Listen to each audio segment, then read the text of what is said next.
Hello everyone, welcome to another new video. In this video I will show you how to fix camera not focusing on Moto G37.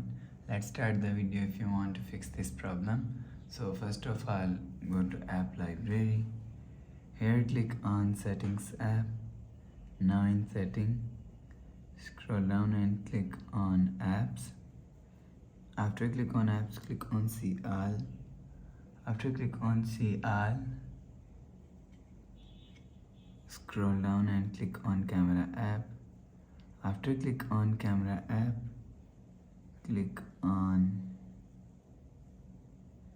storage and cache if you want to fix this problem.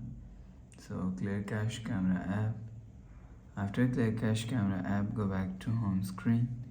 You will see your problem is solved. But if it not solved, if you want to fix this problem, go to app library. Here click on camera settings app. Now in settings, scroll down and click on apps. And again click on camera app and click on force stop.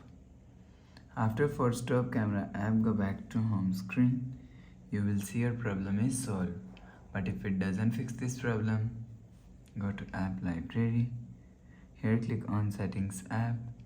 Now in setting, scroll down and click on system and update.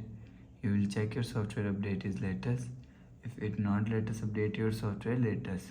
After update software latest, go back to home screen. You will see your problem is solved. But if it's still not solved, so last solution is reset camera setting. Click on camera app. Click on this settings icon. Now in camera settings, scroll down to and click on reset. If you want to reset camera settings, click on reset. After the process, go back to home screen. You will see your problem is solved. So please subscribe for more new latest videos. Thanks for watching.